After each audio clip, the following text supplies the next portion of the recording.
Hey guys, how you doing? Welcome to the show. Today we're going to learn how to make Coq Au Vin. It's a French dish that literally means cock cooked in wine. Seriously. All right, here's what it looks like. That's the end result. Now I'm going to show you the ingredients. Excuse me, Matt? Sure. We're going to need garlic. For the amount that I'm making today, 4 cloves of garlic. The recipe takes salted pork, but you can use bacon, which is what we're going to use here. Tomato paste, thyme and a bay leaf. Beurre manier, which is butter and flour. Celery and carrots. An assortment of mushrooms and shallots. Now this recipe takes pearl onions, but we're going to use shallots because I couldn't find pearl onions anywhere. And this is what you need to make the beurre manier, which is this stuff right here. And then of course you're going to need brandy to flambe the chicken. All right, we're going to come around this side. Mike's going to be helping me. Say hello, Mike. Hello. He's going to be chopping my vegetables. That's the chicken I'm going to show you how to cut right now. And now I'm going to hand it over to our guy Matt. Oh, wait. Hey, what's Go going ahead on? and press that thing so it goes. All right, we're going to turn this thing around here. All right. So, show them the bacon that I already fried ahead of time. That's this bacon right here. And what I did was fry it in the skillet because that's the same oil is what we're going to use for this dish. That's what we're going to fry the chicken. Now, this dish is a peasant dish from France, very famous. When you go to cooking school and you learn how to cook French food, this is one of those dishes that you have to know how to cook. If you're going to work in a French restaurant, you have to learn how to cook Coq Au Vin. Now this dish is a peasant dish, that's why it takes these ingredients, because the assortment of vegetables that you have there, the poor people in France, the farmers, used to have to go into the woods and seek out the mushrooms that were growing in the woods to put in their stew. And that's why they would use a rooster, because the chickens was like money to them. And so they would use an old rooster to make this dish, which took a long time to stew because rooster meat is very tough. But we're going to use chicken. Now, can you come in here close so I think they can see what I'm doing here? Mm-hmm. So what I'm doing is I'm cutting down the chicken, taking off all the fat that I can. And again, this dish is usually cooked with the skin on, but I'm not going to do that. We're not going to cook it with the skin on because that's just too much fat. And this dish already has plenty of fat. All right, there we go. I cut the dish in half.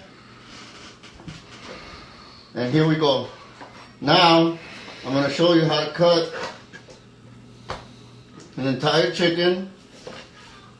There we go. Now what you do is you lift up the thigh. You can feel the thigh right here. And you cut it. The wing, you lift right underneath the wing. And that should come off right there.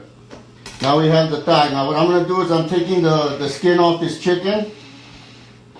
So that, because I mean, it tastes good with the chicken, but you know, you want a healthy dish, a healthy stew. Now, when you go to cut the leg off the thigh, there's a line that I want you to see that's right here. You see that line, that white line? That's where you put your knife, and it comes off easily. It cuts off easily. Let's do that again. Here's the line. Let me cut the fat off. There's that line. You want to put your knife right there, and it just goes right through.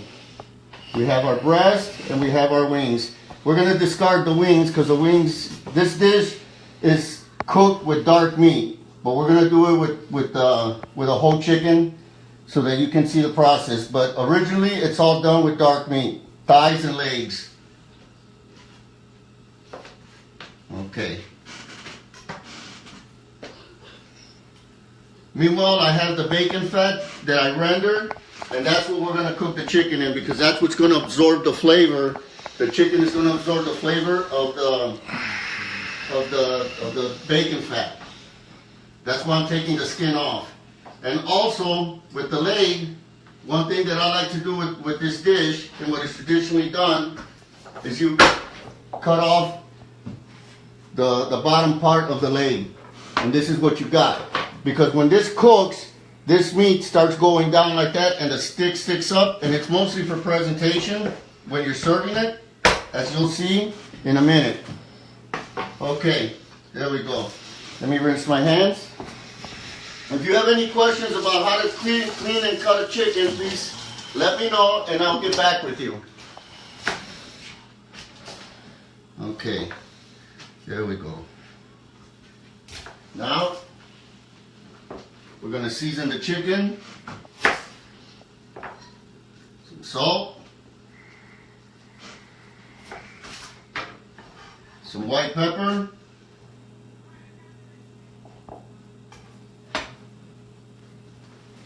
Johnny Gomez joined. Hey Johnny, he's a faithful one, isn't he? Isn't he? Yes, he is. He's a faithful one. Sandra Ybarra. Hi joined. Sandra. Okay, here we go. I got the bacon fat nice and hot. And we're going to start searing our chicken. Nora Campos joined. Hi Nora, how are you? Wow, look at it. Beautiful. Now you can tell your friends that you know how to cook French food. Oui, oui, monsieur. There we go.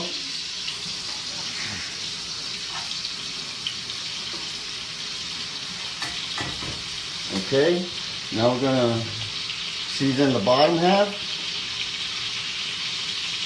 And we're gonna let that cook. Meanwhile, I'm gonna flip my board over because I have cut chicken on there. And remember, you never cut anything after you cut chicken on your board. Unless you want to get sick and wind up in the hospital.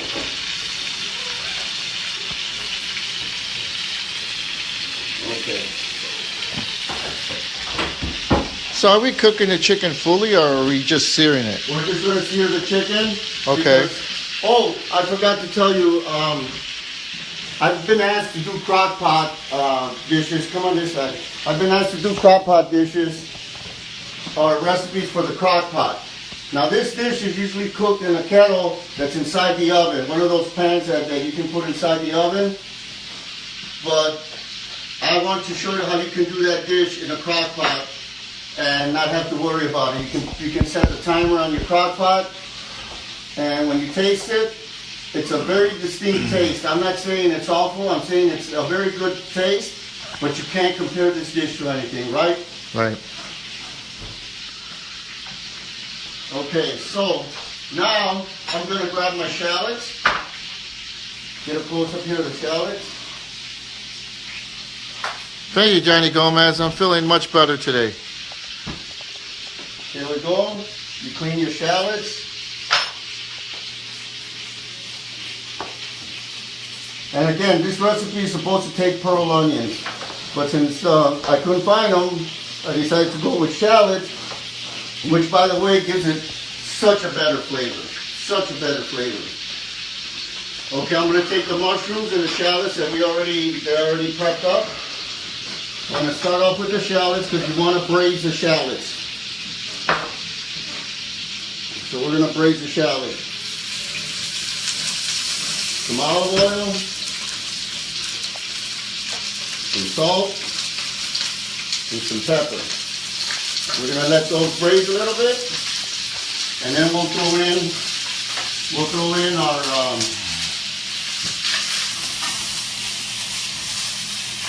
our mushrooms. You don't want to throw your mushrooms in right away because the shallots are going to take a minute to braise.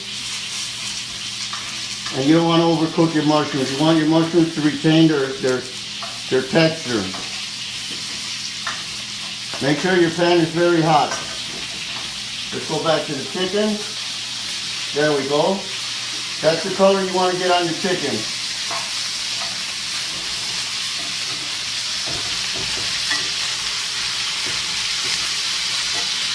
Nice and brown. All right. So while we're doing that, Mike has cut carrots for me. He's going to chop some celery for me. And again, this dish doesn't take carrots or celery, but I like to add it because I love the vegetables, and it's supposed to actually cut straight like that, like dice. So I like to add the carrots because when you put it on the plate, it's a nice presentation, and plus carrots are good. They're good for you. And again, I had pre-cooked the bacon. We have the bacon here. So we're going to act like this is your crock pot. Okay, this is going to be your crock pot. And you're going to be adding layers of flavor in there. So right now I added the bacon. The second flavor is the chicken cooked in bacon. The other flavor is the shallots that are going to be braised with the mushrooms. That's a whole other layer of flavor. There you go. Now I'm going to add the mushrooms. Look, come and look at the shallots. That's what I mean by braised. Okay. Excuse me. Now we add the mushrooms. We're going to let that cook. It's nice to have one of these. That way you don't get splattered with hot oil if it pops, and you don't get your stove all dirty with the oil. Okay.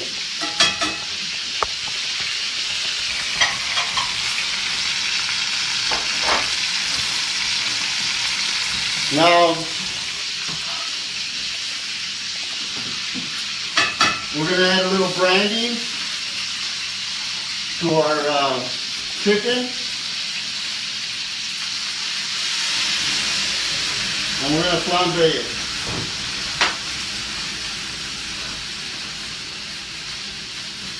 Gotta let the alcohol burn out of that.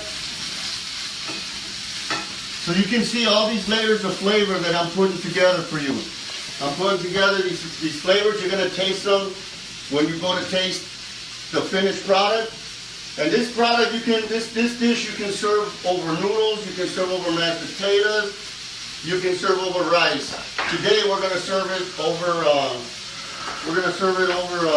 mashed potatoes. There, our chicken is nice and brown. It's been flambéed. I'm going to remove the chicken.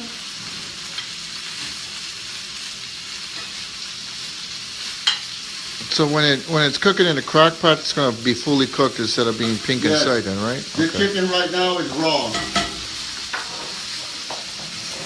Now I'm going to take this liquid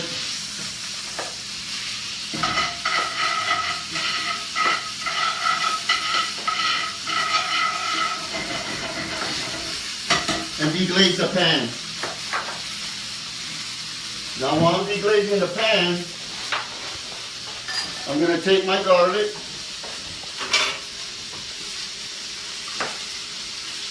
and we're going to add the garlic.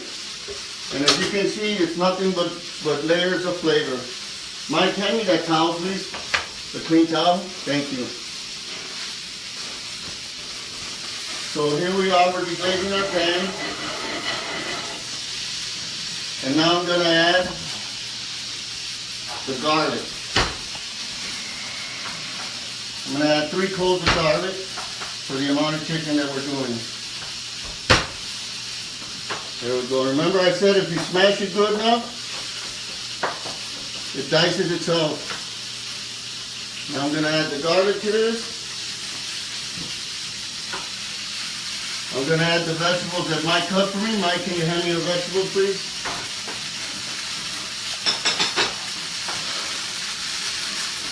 Go ahead and throw them in the pan for me, Mike. Thank you.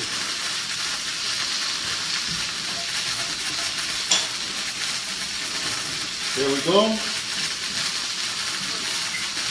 Let's check on our mushrooms and our shallots.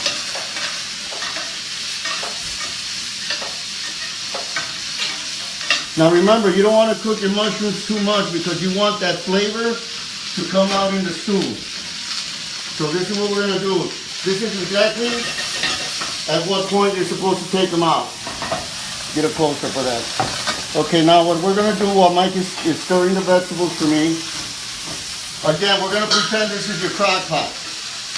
You're adding all this stuff to your crock pot. There we go. Remember, the bacon's in there too. And the bacon's in here. So you can start seeing these flavors. Thank you, Mike. Thank you very much. Wow, you could smell it. Can you smell it? I could smell it. Smells good, doesn't it? Yes, it does. Okay, now to this mixture,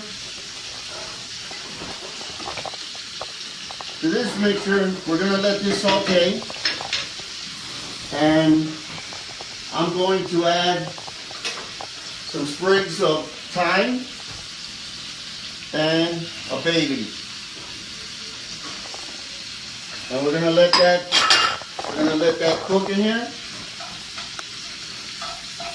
And the sprig of thyme is what's going to be adding all the flavor to the Coq Au Vin.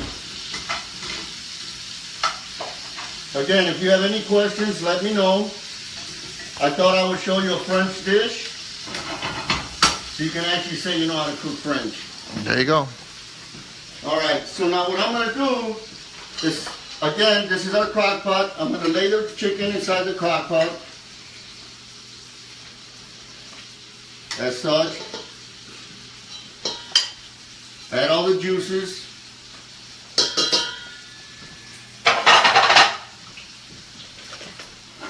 And you don't want to cook these vegetables too much, because they're going to finish cooking in the crock pot. That's what the whole crock pot is about. Throw in your thyme, throw in your vegetables.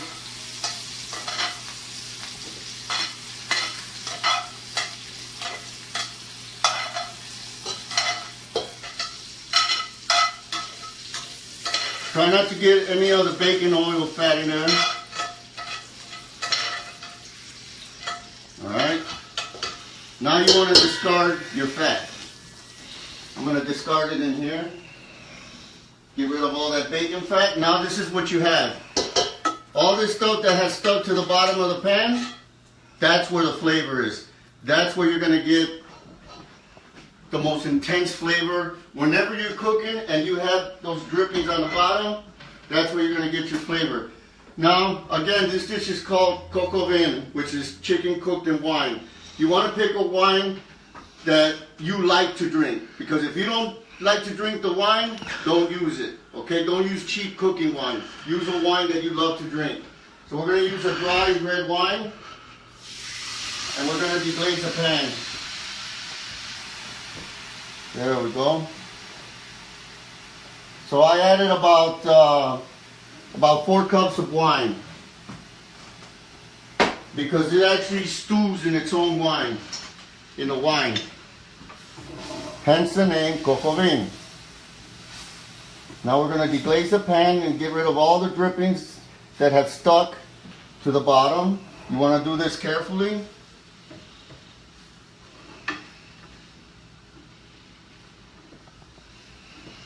You want to scrape it without having to spill anything, and you want to let this wine, the alcohol, evaporate from the wine. So that all you get left with is the flavor of the wine that you use. And these recipes that I'm making, I try to make them easy enough so that you guys can make it at home. So if you guys try any of my recipes, post your pictures, send them to me. I'd like to see them. And again, this stuff is easy enough that you can make it. It's not complicated. I don't have any complicated ingredients. We use shallots, mushrooms, carrots, and celery, and some thyme that you can get at the store. I noticed that the utensils that you use on the pan. Yeah. It looks like, for me as an amateur, I would probably use a metal spoon or something. But I see that you're using the wooden spoon. Is that a little bit better than using anything that's like a metal on cast iron? This cast iron has been treated. It's been tempered, and if you use anything metal, you're just taking away from. It's a seasoned pan. Like when you season a grill that you use on the stove, they're seasoned in the oven. And I think I spoke about this in one of the shows. You season your pans with lard. With lard. Exactly, with lard, and then you throw it in the oven at 450 degrees, and you leave that pan in there for, I would say, approximately 3-4 hours. And what happens is you season the pan so that way it cooks a lot better than one that's not seasoned. And I like to use the wooden spatula because the edge here helps me scrape off the bottom even more easily than it would a wooden spoon.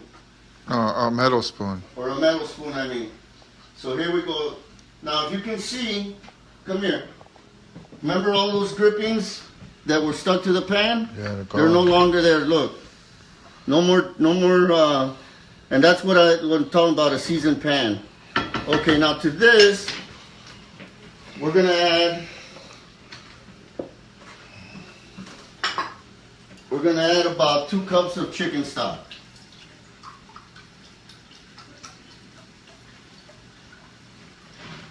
There we go.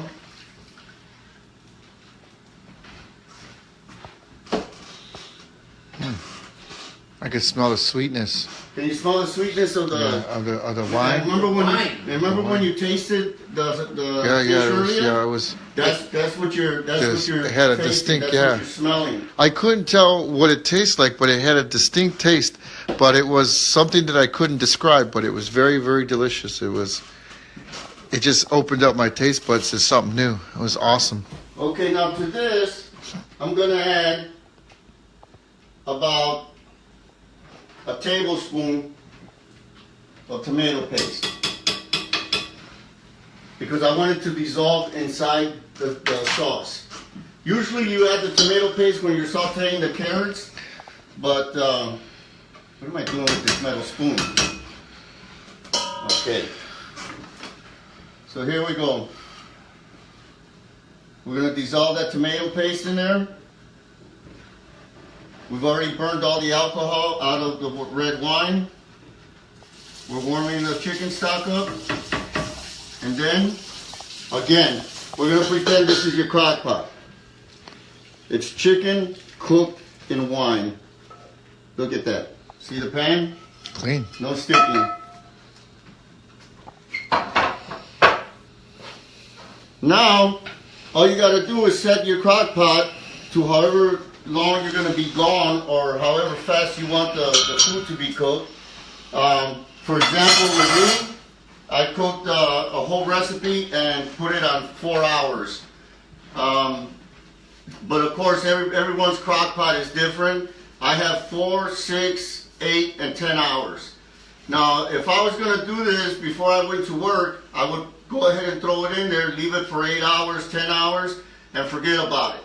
Then when you get home, you don't have to worry about making dinner because it's already done. There's thousands and thousands of recipes that you can make in a crock pot. If you have any more ideas that you would want to see on the show as far as recipes for crock pot, please let me know. Send me some suggestions and I'll somehow work them into the show. What's the date today? The 6th? The 7th. Yeah, too much wine. So in a couple of weeks, we're going to have our very first guest star, our guest. Danny Yabar and his wife will be here. They'll be sitting here while we're cooking and while I'm explaining, and they're going to be our taste testers. We had a special request that Diane Garcia Hernandez wanted to be a taste tester also. So she wants to get on it too because she says that she was actually wanting me to get a word into you, I guess, so she could come and be a taste tester. And nice. Taste the food? Yeah. All right, well, I guess we're going to start having guests. Anyways, so now, to thicken, once you get home, of course, point this way, once you get home,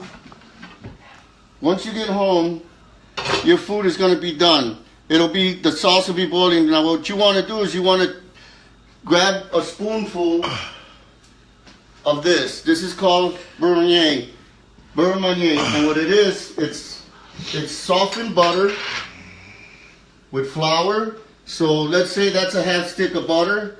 You're going to use about that much flour, and with a spoon, because it's softened, you're going to mix it until it turns into a paste like that.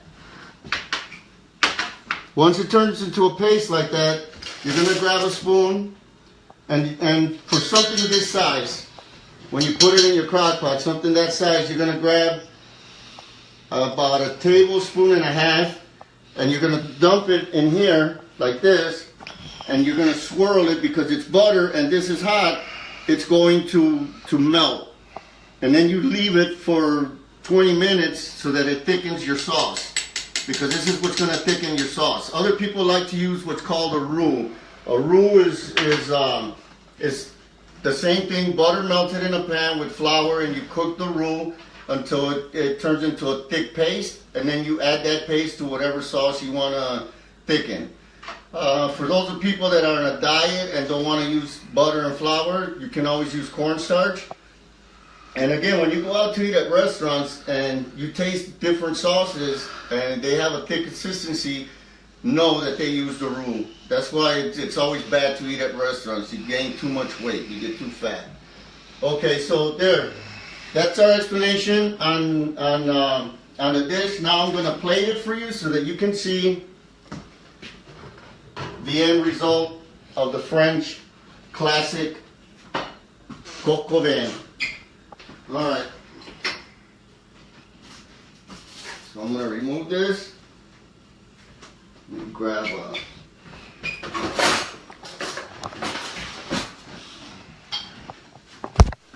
these are mashed potatoes.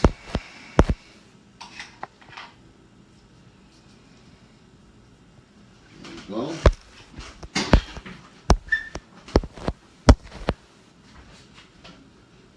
I'm going to pull the crock pot.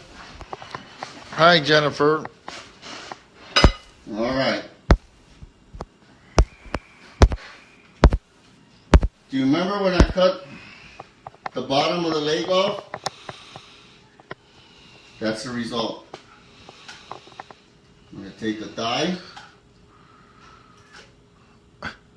Okay. Don't want to come out of the pot, man. Wow. That really looks brown, bro. The meat takes on a whole different Look, yeah. look. Oh, man. That's from the wine, no? This is from the wine, yes.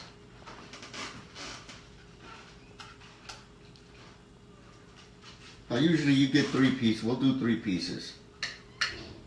But look, the aesthetic of cutting off the bottom of the leg, the meat automatically pulls down and it gives for such a great presentation. We're going to put our carrots.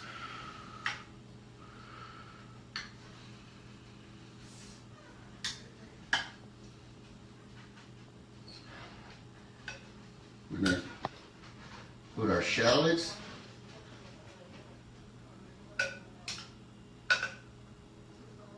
Some mushrooms.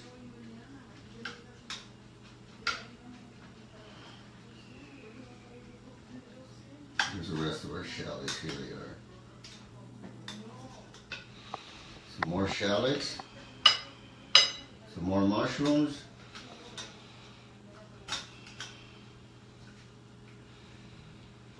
Okay. Now with that,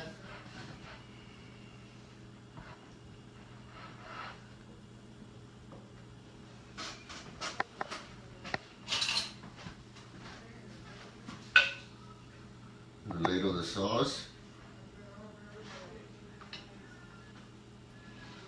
You see how the sauce thickened up? Mm-hmm.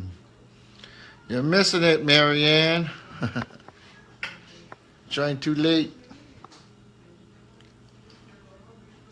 There we go. I'll remove this. Oh my God, it smells delicious. And you can throw some potatoes in there too, huh? If you want, you can throw potatoes, but traditionally, You got potatoes, They mashed have potatoes. you got And potatoes. potatoes They back didn't have there. potatoes back then or what? All right, and let's garnish this. Oh no, you're gonna mess it up. Oh, yeah. Looking better now. And get a good go around the plate. Get a good Okay. go around the plate.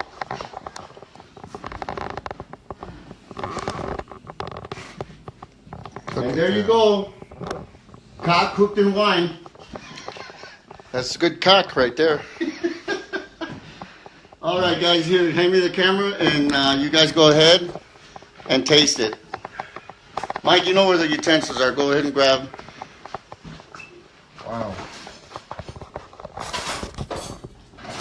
That almost looks like. And the meat has taken on the color of the wine. I'm not sure if you can see that. It almost looks like pheasant. Doesn't it? Yeah. Go ahead, Mike. Look how tender that meat is falling off the bone. Right off. And it's juicy, it's not dry.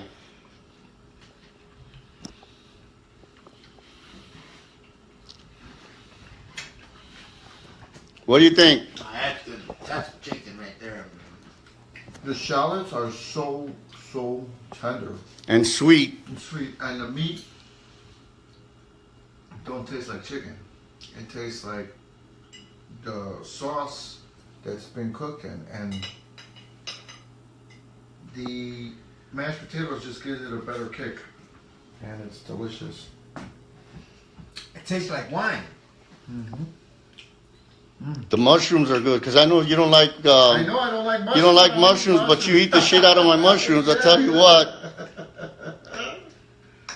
That's tasty. Maria, I can't wait till you guys come and take the place of our taste testers here because after the show is done, that plate I'm gonna take a picture of it. It's gonna be gone.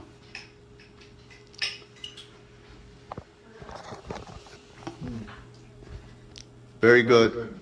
Now, all you need is a nice red glass of wine with this dish, and you're good to go. So thank you for joining us. Thank you for being here.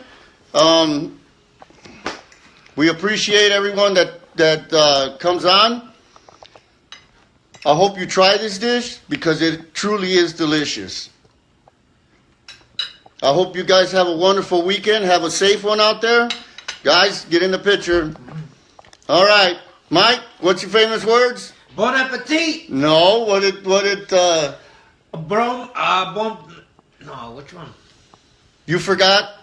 Yeah, which one? Benecho or some shit? How's it go? Buen provecho. Ben Hey, no, provecho. buen provecho. There you go. I'm not too good of a Mexican. And there you go, guys. Dish is already halfway gone.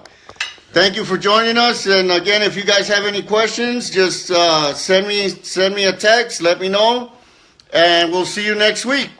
Oh, next week is the end of Lent, right? Yes. Next week we're doing paella.